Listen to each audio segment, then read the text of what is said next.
Community Technical Assistance Center of New York, and we're so happy to bring you this webinar on the transition age youth, the youth perspective. So here with me today I have two great presenters from Youth Power, Zach Garofalo and Melanie Hecker, who I'll give an opportunity to introduce themselves, but I just wanted to thank you all for being here today, and we can get started.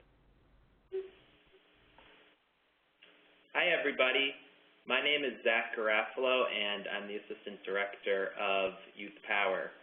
Growing up, I've had experience with ADHD and have received, when I was younger, community-based services to help me manage my excess energy. Hello, I'm Melanie Hecker. I'm Youth Power System Advocate. I have experience with two disability systems, having Asperger's syndrome, but also a mental health label. And Youth Power is the New York State network of young people who have been labeled and are seeking change. And through persistent advocacy, we bring the voices of young people to government officials in New York State. We provide training and technical assistance to programs and people who work with young people in transition, and that's across systems. We're a cross-systems disability rights advocacy organization. And to learn more about us, you can visit our website, www.youthpowerny.org, and that will be available at the end and in some of the follow-up materials.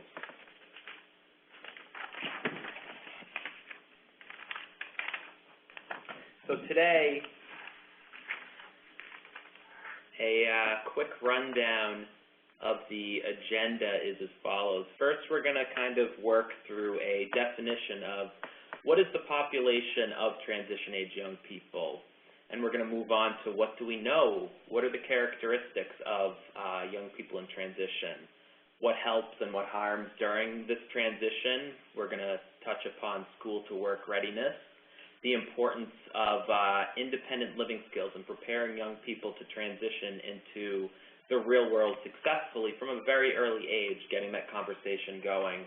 And then we will highlight navigating some portions of the adult mental health system and how it intersects with the child-serving mental health system.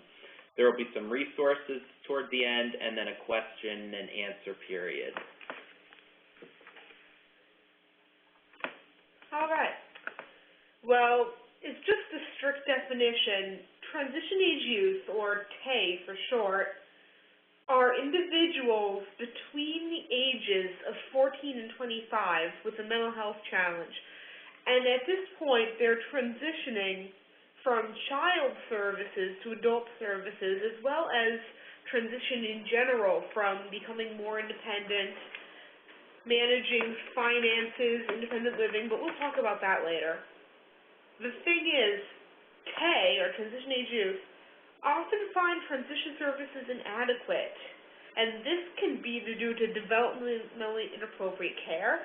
It can be to lack of mentors and difficulty with emancipation.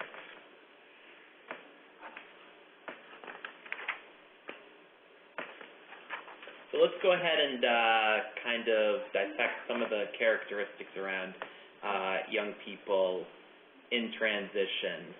So if you look at your screen, there are some labels that are overriding in terms of affecting young people who are transitioning. Depression, young people with bipolar disorder, disruptive behaviors, and anxiety are chief among them. And it affects 49.4% of young men, 71.5% of whom are non-Hispanic and white. And then also there's a 60% occurrence of dual diagnosis. And then there's also co-occurring medical conditions that will happen. And then there's also instances of substance use challenges.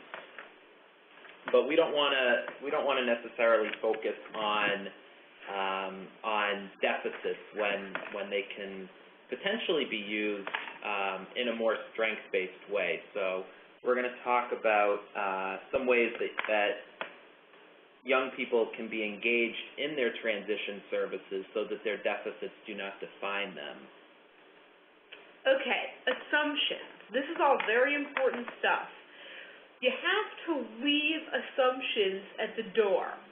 You should not base assumptions based on past diagnosis and case files. And you need to explore the individuality of a young person. No two young people with mental health disorders are the same. And I have a campaign slogan that I use in my Asperger's syndrome talks. If you've met one person with Asperger's, you've met one person with Asperger's, and that applies to mental health too. You need to treat a youth like they're an individual and do not assume anything about their identity or sense of self.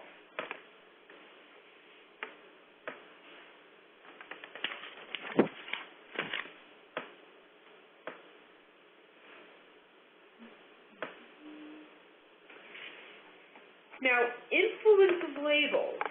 This is a very important topic within youth power. You know, young people, they're faced with labels all the time. You call the kids into soccer a jock. You call the one who dresses in black all the time emo. If you like computers, you're nerds. And, you know, this can be like all harmless and light on the outside. But on the inside, it can be very damaging. It can be damaging, especially when it comes to mental health. Youth do not like to be associated with one especially negative group or idea or trend. Young people want to create their own identities, make their own self, and not heavily rely on the groupings that adults put them in. And labels can also lower their self-esteem and can make young people feel like there's no way out. So labels, even though they can help sometimes, are negative a lot of the time. We like to say that labels are for jars, not people. And while being aware of behaviors or things that you need to work on is incredibly important in terms of just overall youth development. I look at my personal story as a young person growing up. Like I said, I have ADHD, and in high school and in college,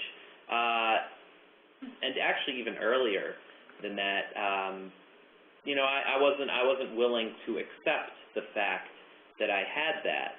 But I also had caring adult role models who did not focus on the fact that I had ADHD, and they mentored me, I got involved in sports, I was involved in things within my community, and rather than focusing on the deficits, we focused on the positives, and for me, that was, at that point in my life, was incredibly helpful, and if possible, and we're going to talk about this more in a bit, focusing sort of through a strength-based lens. What can this young person do?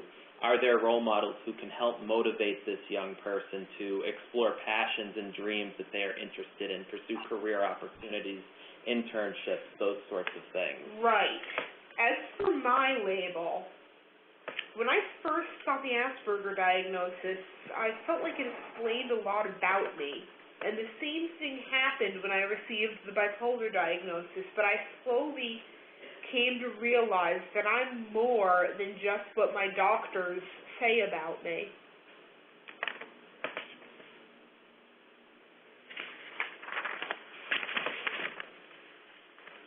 Okay. So, risky behavior versus what's age appropriate. So young people who are in state systems and mental health services are often held to higher standards than their non-identified peers. You have to go to bed at a certain time. You have to be up at a certain time. No loud music, no early curfews. We have to keep in mind that these are all that activities such as these are all developmentally appropriate for young people in transition. But they're perceived as being more risky for young people who receive mental health services. So, we're not advocating either for or against this, but it's just important to realize that when we talk about community integration and then eventually making sure that young people are able to succeed in their communities, that they have some of these experiences in a place where if they do make a mistake, it's a supportive environment and that, they won't fall back in their path to recovery. And oftentimes transitional services do not account for this, and then they make it difficult for young people to act in ways that are common for other non-identified young people.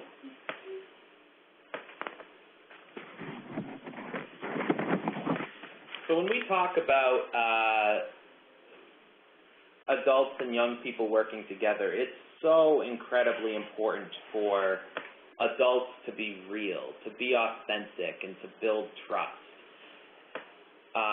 When working with young people in state systems, it's so important that you don't promise things that can't be achieved. A lot of the young people who we work with have trauma backgrounds. They have been in situations where an adult has promised them something, but that promise never came through, and so that just kind of creates a cycle of distrust.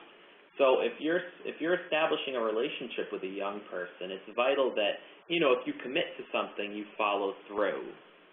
Offer information that young people are interested and in need of. This is incredibly relevant to sexual education, financial literacy, and independent living skills.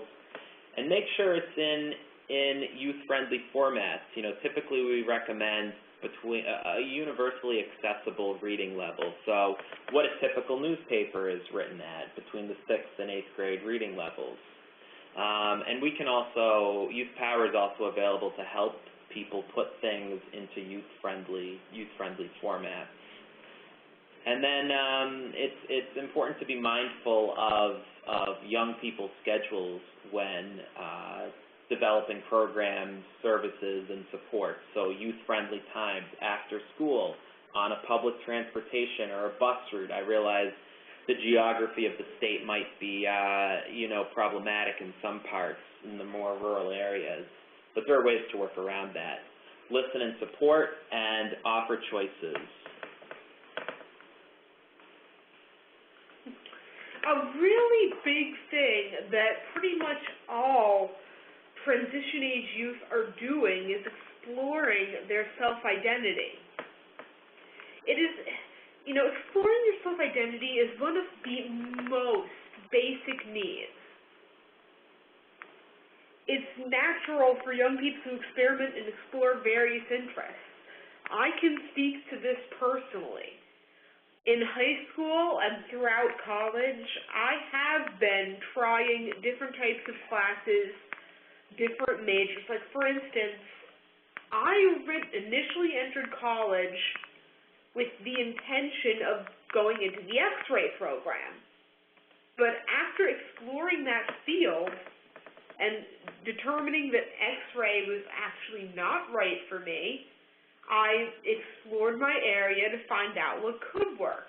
And all transition-age youth are doing this. What could work career-wise, what could work system-wise. What they want to do with their lives is all determined during this very crucial period. It was in this very crucial period that I decided that social work and social welfare was the right way to go for me, but I only came to that conclusion after a lot of search and experimentation. Now, a lot of people might think that this is sad, but it really isn't. A young person exploring their identity, like, for instance, that decides to start wearing chains or so-called emo clothing. I personally don't like that label, but people use it a lot. Don't think of it as a fad. Think of it as just more experimentation.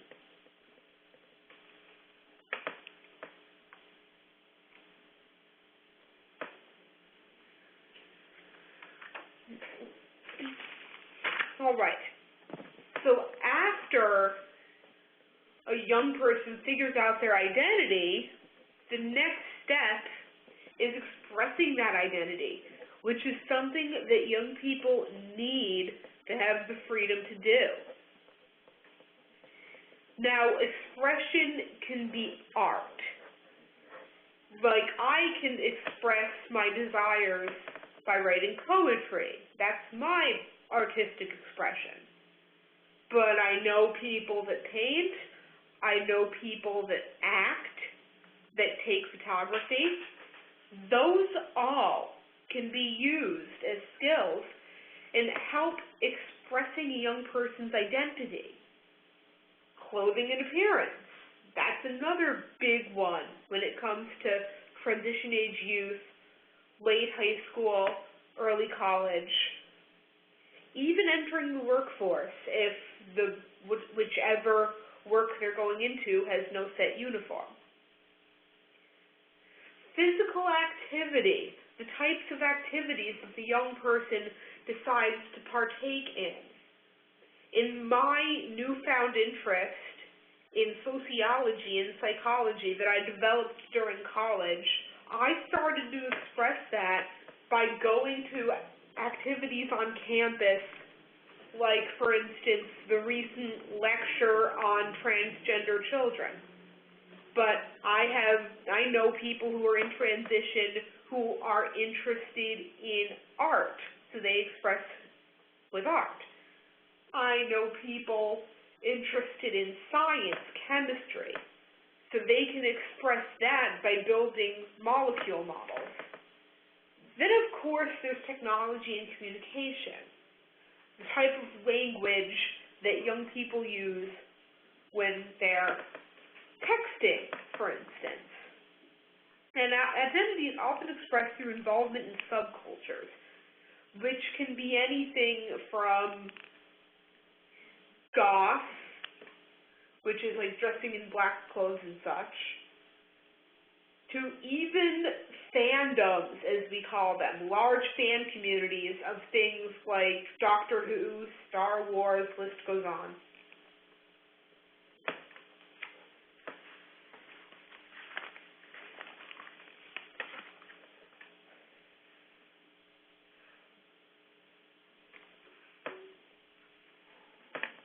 Okay, so at this point, we have a polling question.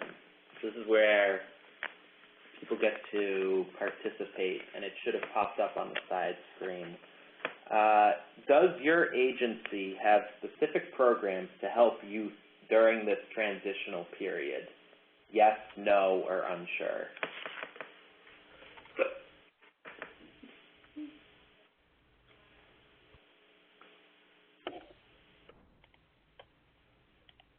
So we'll give you some time to just answer that question, everyone. We just want to make sure that we get an idea of what kind of transitional services are out there for youth within the state of New York and within your specific program. So please, if you do have any kind of programs that you do use, please let us know. As well as, I want to point out that there is a chat box, so if you have any best practices that you know of or any kind of transitional services that you utilize or that you know are out there, please let us know so that we can not only update our resources, but be able to talk about it throughout the presentation.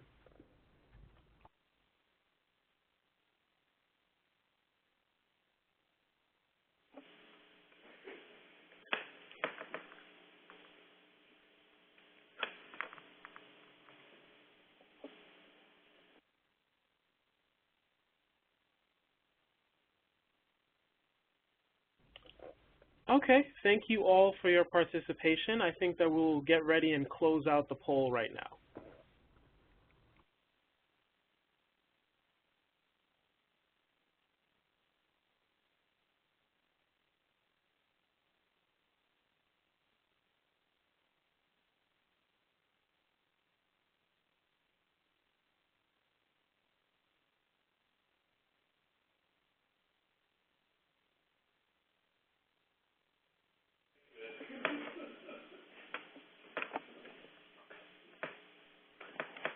Okay, so the transition years. Now, much psychological and social development occurs at this stage. You know, a young person's brain develops until they're 25, and what happens during this period is very much important to that development. And it also, you know, at this stage, youth start thinking about their future and their adult lives. That includes both their mental health services, but also just their lives in general.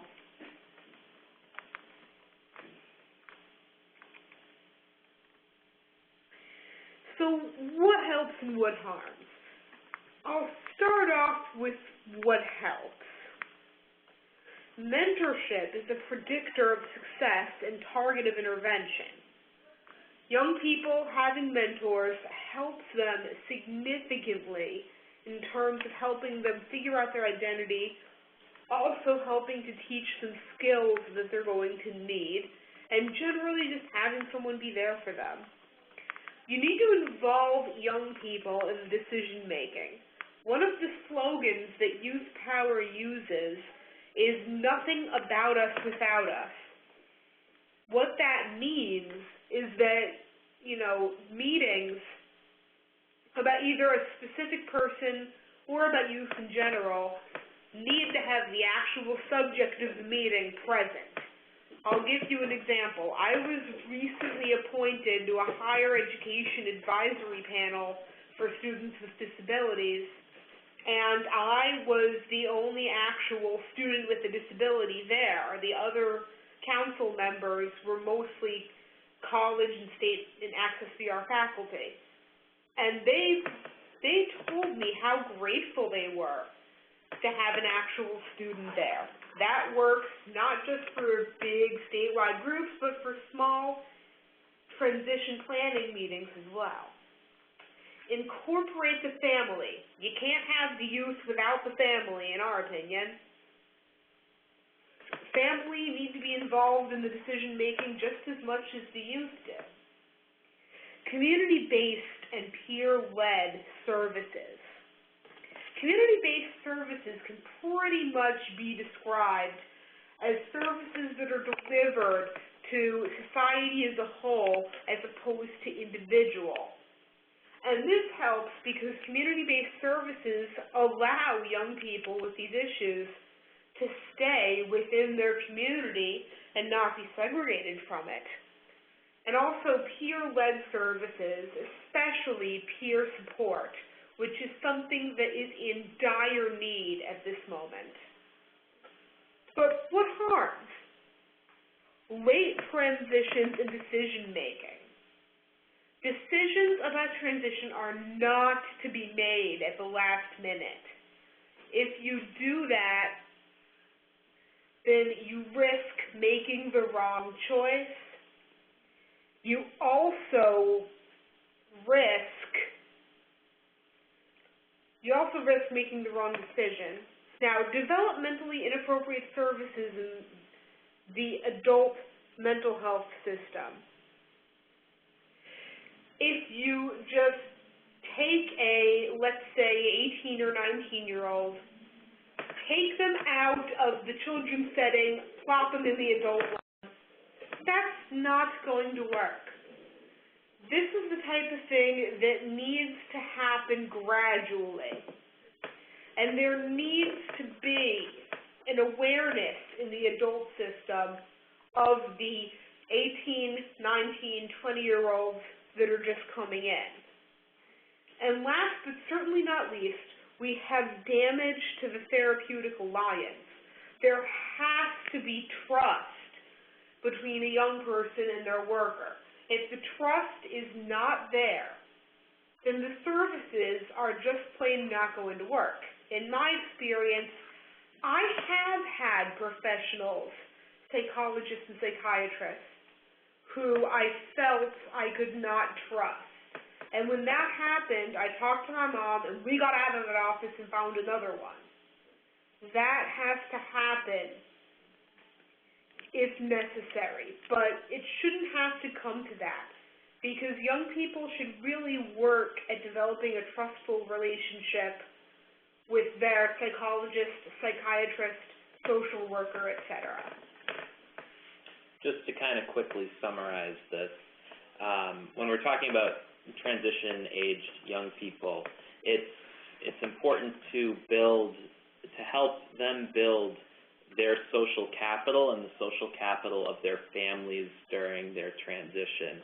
Social capital is the idea of connectedness to one's community and to resources, mentoring, connectedness to caring older adults who can provide advice in many different life areas, including careers, including just practical life stuff about what it was like when they were a young person and growing up and going through everything. Empowering young people to be active in their planning, and then in monitoring, evaluating programs and services that they're a part of, and then obviously bringing the family on board, families and guardians or loved ones. This is all really important to helping young people transition successfully to independence.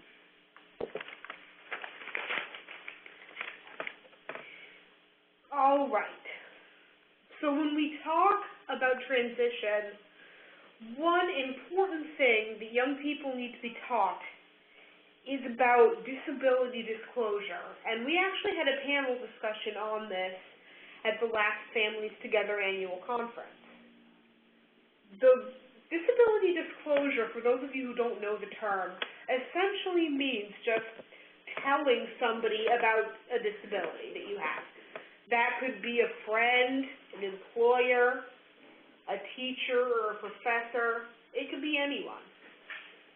Ultimately, disability disclosure is the young person's own decision, and nobody else can make that decision for them, because young people have differing degrees of how much about their disability they want to share, if they want to share it at all, because some don't. And it has to be an informed decision. Young people need to be told the exact situations where disclosure may be necessary and how much to disclose if they have to. But the flip side of that is that disclosure is almost always necessary when it comes to college and also workplace accommodations. You people need to understand this. The stuff that's handed to you in high school, you have to ask for in college and you have to ask for in a work setting. But young people also need to be told about disclosure. It's not a good idea to do it at a job interview or on a resume or a cover letter. It's best to do it after you actually get the job. And young people need to be informed about their legal rights, about how it's illegal for an employer or a professor at a college to deny them these accommodations if they have made the decision to disclose. And how much to disclose really depends on the situation. I have two places currently where I have to disclose. I have my job at Youth Power, and I also attend the local community college in the Human Services program. At the workplace, when I disclosed that because of my Asperger's I have trouble with writing, I was given a word processor. And at college, when I disclosed that I have Asperger's syndrome, my handwriting's not the best, they assigned me a note taker. So there's a little bit of an example.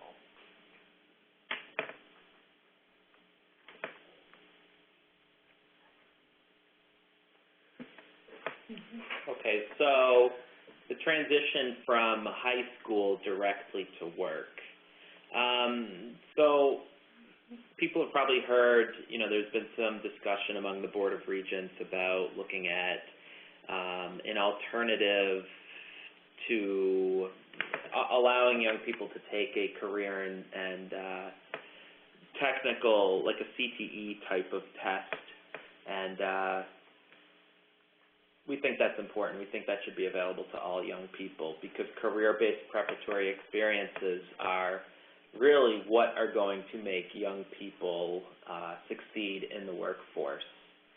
And we also need to make sure that young people have access to, again, mentoring, job shadowing, internship opportunities, resume building, the mock interviews, dress for success type events, mixers where they can meet people who are doing occupations of similar interests. The Department of Labor has this really awesome tool that we use here at our mentoring program, RAMP, the Ready to Achieve Mentoring Program, Career Zone, and it allows a young person to input different interests based on some prompts, and then it puts out different careers or occupations that might be suited to their needs. So doing activities like that, hands-on learning that get young people up and moving around and excited about careers, we have found to be successful in promoting, transition to employment.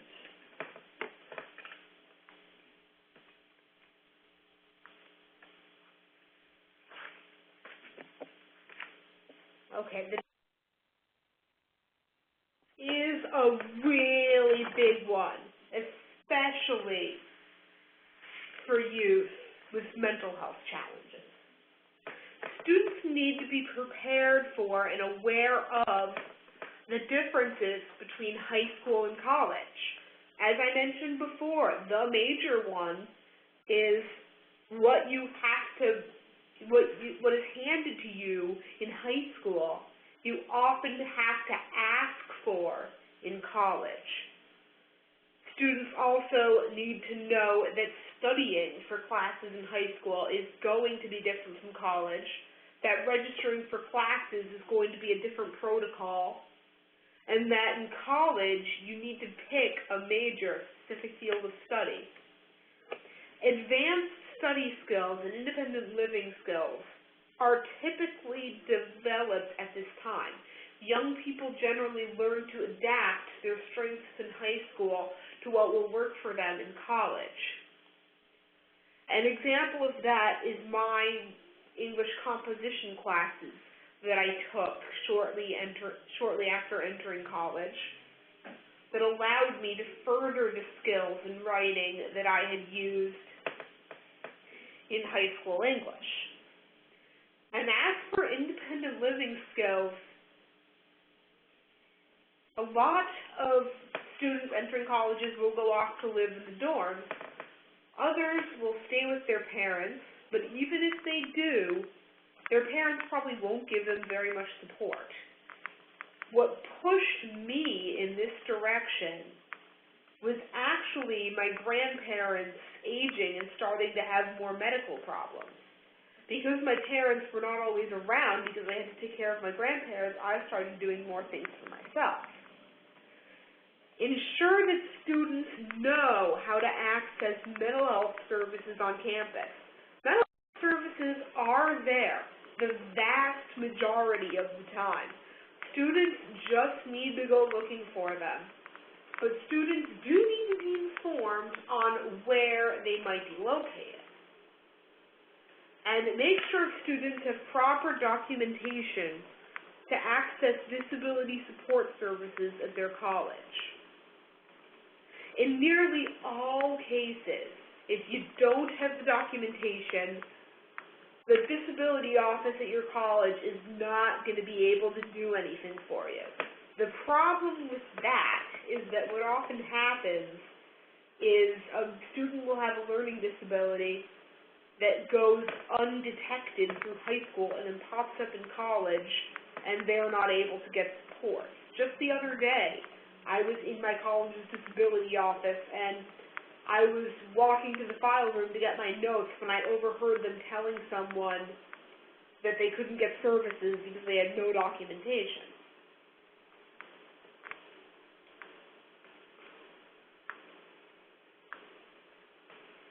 Skills to pay the bills.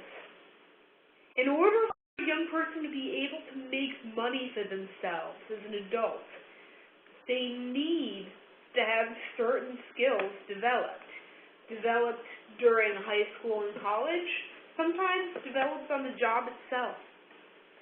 because job skills are some of the most important skills a young person can develop. Workplace etiquette and soft skills need to be taught. A young person needs to be taught how to dress properly for a job, how to, for instance, be polite in sharing an office kitchen, doing kitchen duty, not leaving dirty dishes in a sink. Workplace etiquette could be how to write emails or answering the phone properly. You need to provide guidance and support to young people searching for employment.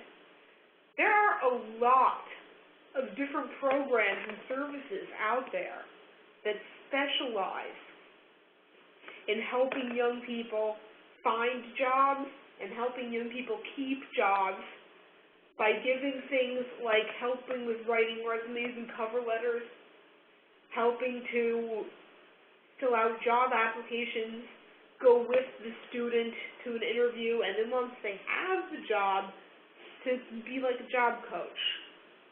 I get my services through an agency called Northeast Career Planning. And I have a school to work transition counselor that helped me find this job at Youth Power and who gives me support now that I have it. Now, workplace services can include job search process, and with my supported employment counselor, we looked online and filled out job applications online. We looked in the newspaper. She would offer me things that were emailed to her. She helped me with the application process, how to fill out job applications both online and on paper, resume and cover letter writing. She was able to help me identify my strengths and put the best ones in my resume. And sometimes it was something I never even realized that employers would like. I once offhandedly mentioned to her that I had gotten my CPR certification through school, and she tells me that's actually something that's smart to put in your resume. And mock interviews. Mock interviews are a really good way to prepare a young person for the real deal because you can give them constructive feedback afterward. And here at Youth Power, we have our Ready to Achieve mentoring program and also our new Youth Employment Initiative. Now, Ready to Achieve mentoring program is a high-tech mentoring program for young people between the ages of 13 and 17 who have disabilities as well as risk of involvement in the juvenile justice system. And RAMP has a big focus on STEM, which is science, technology, engineering, and math, for those of you not familiar with the acronym. And through RAMP, these young people are getting to learn more about careers and the skills they'll need through their mentors. Now, the Youth Power Youth Employment Initiative is something new that we have started here in the past few weeks. What happened was we employed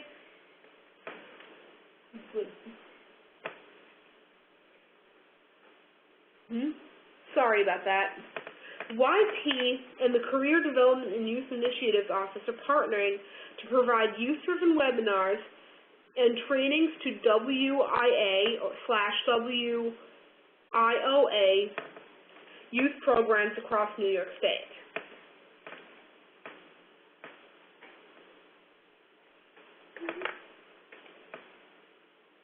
And if people are interested, that information is on our website.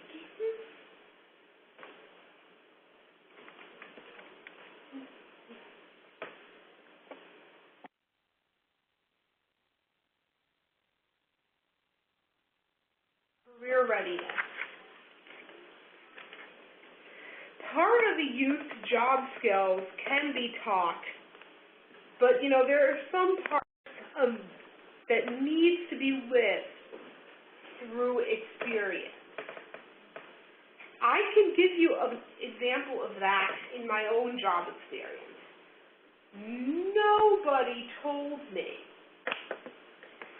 that if somebody gives you feedback on a presentation and you don't incorporate into it, that's going to make them angry. I had to learn that through experience.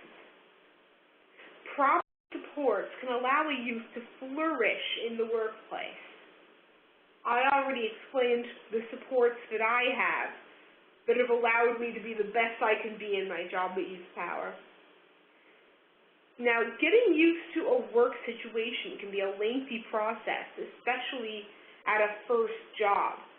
I didn't really get into the real rhythm of my first job in the System of Care project until maybe month 2 or 3. There was a lot to learn, especially since I had never been employed before, and my first job was quite different from a typical first job. Because a lot of my peers had first jobs at places like pumping gas, grocery stores, etc.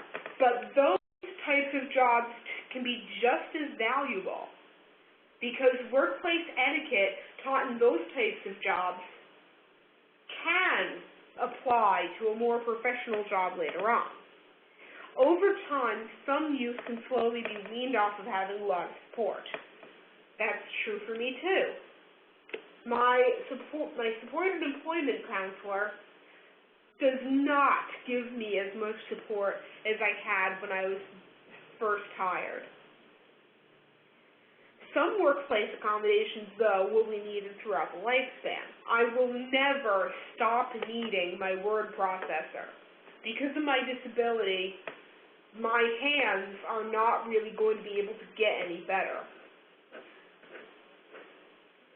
A young person needs to know how and when to request accommodations for him or herself.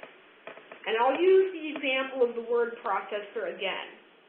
When my supervisor was noticing that I had trouble taking notes and that sometimes the notes I took were a little sloppy and she approached me about it, I asked for something called an AlphaSmart, which is the typing device I used in high school.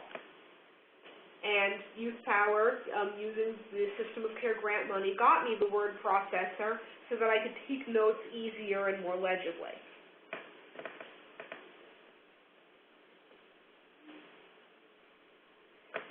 Now, independent living skills. These are some of the most important skills that a young person will need to know. Now, one of them is laundry. A young person needs to do their own laundry and learn how to do it so when they have to, they can. Basic cleaning and apartment upkeep. I am talking mopping, I am talking vacuuming, I am talking doing dishes. Personal hygiene. This should be second nature to a young person by now, but just in case it isn't, a young person needs to know about showering properly, about keeping their hair neat, but one of the most important and maybe the most difficult in my experience is budgeting and finances. Money matters are incredibly important. Now, some youth will require trainings in these areas. And a lot of these basics are learned skills that need to be introduced over time or through life experiences. And you cannot expect a young person to learn these in one day. An excellent resource that people can tap into in many of our communities are independent living centers. And these provide all sorts of services that assist people with disabilities to live fully integrated and self-directed lives. Independent living centers can help with all aspects of achieving independence. So, you know, say you need and this is beyond just transitional age young people, but you know, they can help with architectural barriers, communication and attitudinal barriers, basically facilitating full participation in society. But for young people, different independent living centers, and you can go to the link on this slide to learn more, or just type in New York State Independent Living Centers for a directory. Young people can access counseling, job placement, skills training, information and referral, advocacy, housing assistance, and also just to build peer support with other young people who are accessing similar services.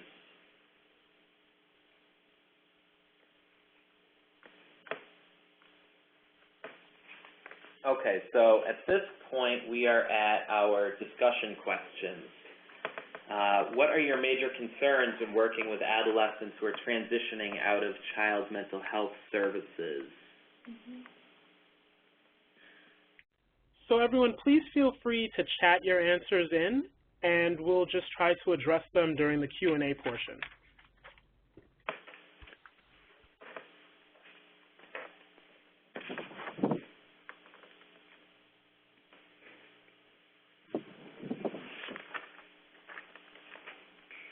Navigating the adult mental health system, youth decision making. You know, a young person navigating the adult system can be rather difficult, rather different, from the child system. It can be rather difficult to navigate around. But you need to promote and engage support networks. You need to make sure that the youth services people are connected to the adult ones in order to make an easier transition. You need to discuss transitions early. I mentioned earlier that the period of the transition is from 14 to 25. The transitions need to be discussed right away at 14. And you need to know the resources within your community. It's important to have knowledge of this beforehand so that the young person isn't running around like a chicken when they've reached the age of consent looking for adult resources. Now, I will plug one initiative that Youth Power has been working on to help with this, called the Navigating Multiple Systems Initiative, which is an initiative developing a website and possibly other digital tools to help young people who are navigating more than one system, you know, get around essentially.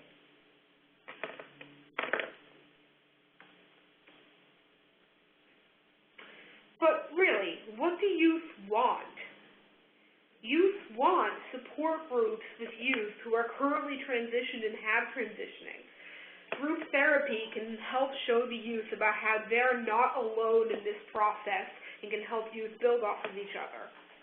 Concern for cultural or familiar concerns. We call this cultural competence, and cultural competence is especially important for youth. You've got to keep the youth's cultural and familial customs in mind. Establishment of a network of support, including peers, mentors, caregivers, and helping professionals.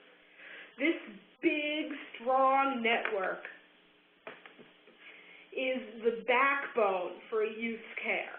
And individualized care plans, as I mentioned, no two youth are alike, and they each need their own separate plans.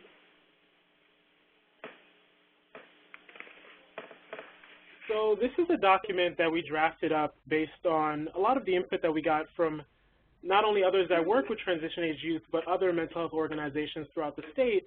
And we found that asking these types of questions are very useful to create your own individualized care plan.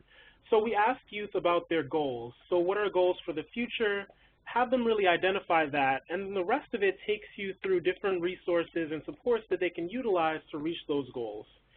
And a lot of it has to do with them finding their own sense of independence and really working with their providers to garner resources and supports within their own community that's already there or that they need to reach out for. So we hope that you can utilize this. There are other resources that we will point to, but this is just one of a handful that we'll be providing you today.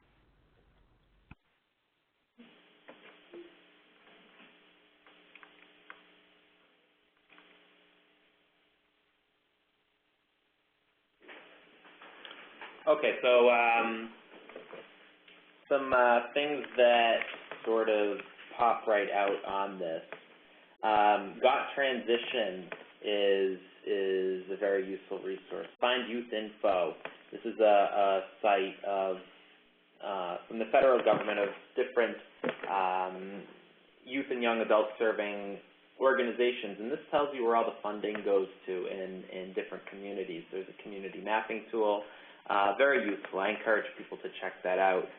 Also,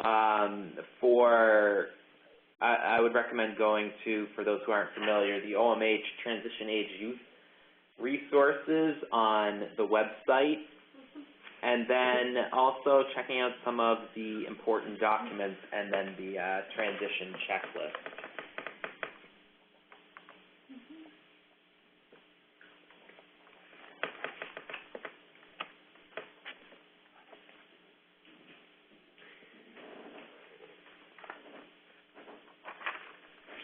So at this point, we'd like to open up the line for anyone that would like to chat in some questions that they do have, particularly for Zach and Melanie, around transition age youth, working with this population, and specific things that providers can highlight.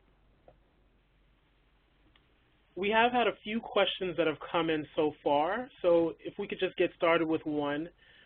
Zach and Melanie, one question that came in was, how do we build trust when dealing with youth who are experiencing paranoia? Right, that's a very great question, and thank you to the person who brought that up. I think that to build trust, again, you have to be yourself, be authentic. If you say that you're going to do something, like maybe get them a resource, make sure you follow up, because a lot of times young people have been in situations where they've just been promised stuff, resource after resource or thing after thing, and there has not been any follow-through. So it's a process to build trust, but just be yourself. You don't have to change who you are. You don't have to change your lingo. Be yourself, and then follow through. Ask open-ended questions, to develop the relationship. We always say don't ask closed questions. Like, you want to start a dialogue. Maybe the young person will just, shrug it off, but over time you will be able to build a relationship. So openness, follow through, and authenticity. Okay, great, thank you. Another question that came in was around the idea of helping youth transition to living independently. So that became one of the problems that many of the participants highlighted, with youth being referred to them and having problems in school and difficulties with graduating, as well as finding their own place of housing. Can you offer any advice with that? One piece of advice I could offer is that a lot of places offer skill workshops in those areas. Such skill workshops could be run out of colleges. My college runs them. They could also be run out of independent living centers, sometimes even community centers and organizations. I've attended workshops on financial literacy, for instance. Specifically, there was a class I took in high school called Real Math that covered the checking, budgeting side of things. But there are such workshops out there that I would recommend. Definitely. And then also utilizing transition plans and working with a young person to flush out what they want to do in life. Because, young people aren't really big picture thinkers, until 24, 25. And so, sitting down, figuring out what the goals and dreams and aspirations are, and then plotting them out in a youth-friendly way. And, Jason shared a resource, and in the follow-up, we can share some things that we have found helpful as well. Great, thank you. And the last question that I have here, and please be aware that all of this will be published on our website and you'll have access to our resources, and we'll try to keep answering some of these questions. But in the interest of time, the last question is, so for those of you that are in rural areas and you don't have access to various resources and workshops, how do you go about starting this type of service?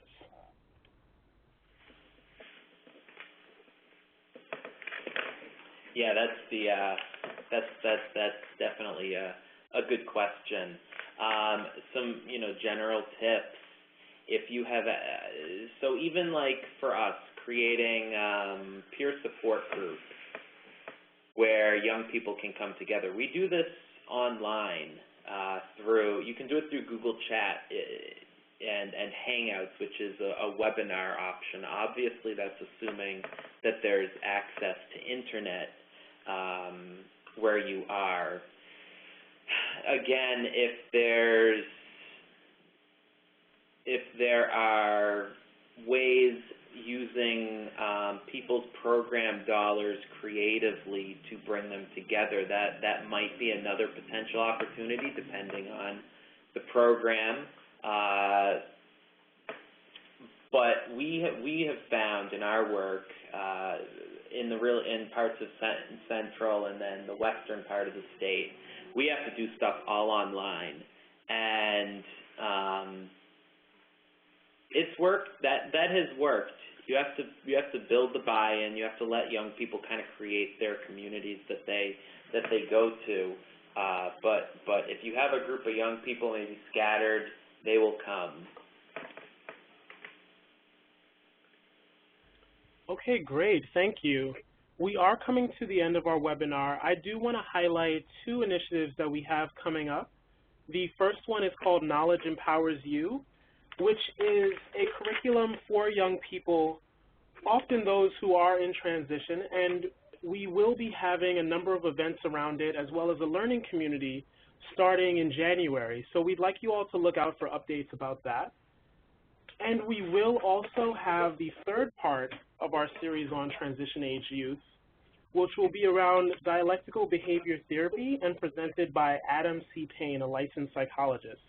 So that will be on December 3rd from 12 to 1, and you will be receiving notices about that as well.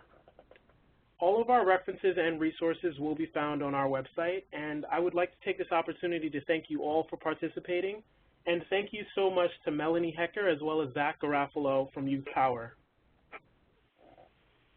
Thank you very much to everybody who has joined this, and also to Jason and Carrie and everyone else who put this together. And in the follow-up, we will send our contact information. People are welcome to reach out to us, and we provide technical assistance around engaging young people, specifically transition-age youth, in service planning and policy monitoring and development. All right. Thank you, everyone, and have a good day. Thanks, Jason.